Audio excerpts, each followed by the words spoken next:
Good morning, Grand Ecosystem. Happy Eid al-Kabir, Salah celebration to all our Muslim brothers in Grand Community and in the country at large.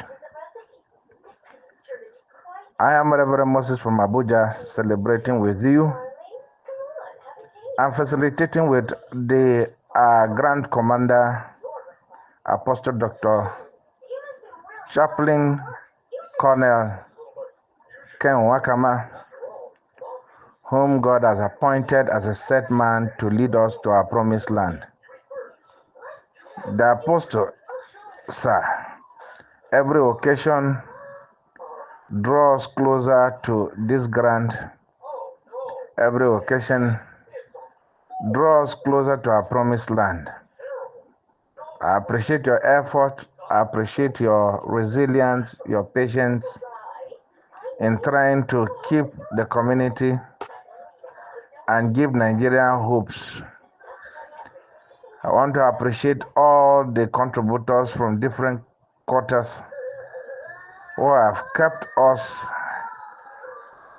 and have also keep giving us information that interest the heart. I want to especially appreciate Mrs. Ngozi Israel. From all indication, Mrs. Ngozi Israel may not have the right approaches to her voice notes. Mrs. Ngozi Israel may be very, very blunt and sometimes to some quarters look very arrogant. But I want to concur that Mrs. Ngozi Israel is always right in her voice note. As blunt as she is, she will always tell you, it will not happen now. Whether you like it or not, leave it or take it, it will not happen now.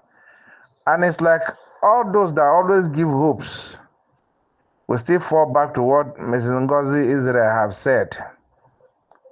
Mrs. Ngozi Israel said, it will not happen now, despite the fact that we're getting closer hopes here and there.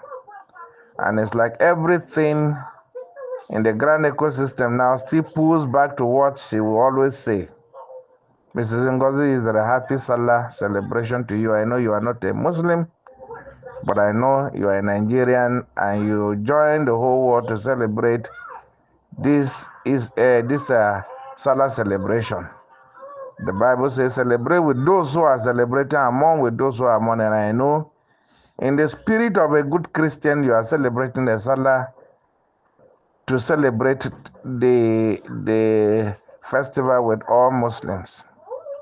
I want to appreciate you very profoundly because you are always saying the truth the way it is, which has now been pleasant to some of us. The way you talk, I may not buy that idea. I may not appreciate your approaches, but I want to commend that you are blunt and you are sincere. Your voice note has always come the way it should be. Therefore, Ngozi Israel, kudos to you for the information you have passed so far. But may I still beg you, Ngozi Israel, can you cry to your people, to your leaders, to consider the plight of Nigerians, the pains, the agony? Remember, in the whole calendar year, June, July is the worst year or worst period because the grains that are available have been eaten.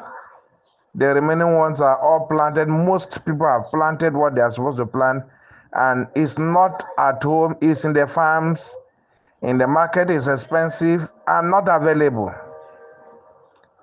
Those who are at the corridor of grant disbursement, I want to use this Salah celebration message to stakeholders and beg you, can you have mercy on Nigerians? Can you have mercy and pity on ordinary Nigerians and allow this thing to go? All celebration are over.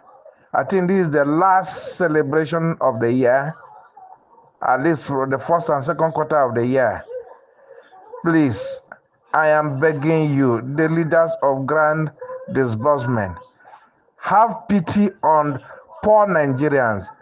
I, Reverend Moses from Abuja, I am crying and I'm on my knees begging you. Please do not shift posts again. Make this thing come to our corridor so that we can breathe with ease. The situation is not funny. The economic situation in Nigeria is no longer funny. What we hear and what we pass through daily, if you don't really mind to have massive death as a result of shifting posts, we are begging you. This week we are about to enter, it should not elapse without disbursement.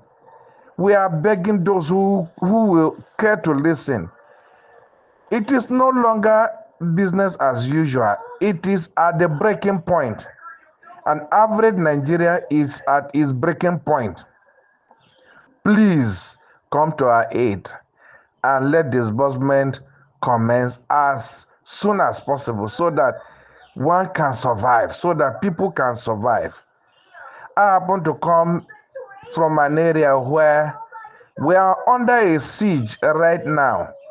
We are under a siege. As I'm talking to you, my community is under a siege. We cannot go out. The cries are too much. Everywhere the cries are too much. All those who call me are lamenting in anguish. We are Nigerians, for crying out loud. We are dying. Looking at, you can see life and you cannot access life. But this grant will bring life back to us. At least one can move from one point to the other. If you are not safe in one place, you can move to the other. But in this situation, you are famished, you are hungry, you are not safe. The combination of what I have said is devastating. As if we are in a foreign land. Please, those in the authority, have mercy on us. Apostle Cain, please, you people should add more effort to disburse. To disburse. What we hear daily is not pleasant. May we not begin to count our losses when there is a channel of life. If God has given you this bread to share so that you can keep people alive, must we delay it until people are gone before we share it? Those who are our subscribers keep falling down and dying before we have it? Grand community, ladies and gentlemen, this morning being the 7th day of June, have mercy on us. Ngozi Israel, tell your people to have mercy on us. And I commend all the people who are actually vocal, making sure that we price our demands and print the true nature of what is happening in our communities to the grant handlers so that they can disburse this grant that God has given to us. All CEOs, I appreciate you because it's not easy. What you hear daily from your communities and subscribers are not pleasant to the ears. I appreciate all my friends and all my Muslim friends. This is my cry on this wonderful occasion of the Eid al-Kabir, and I pray that God will grant us a faithful celebration, a glorious celebration, and repeat it next year, and we will all be alive. Thank you, my Muslim brothers. God bless you. I remain your brother and friend, Reverend Moses from Abuja. Good morning.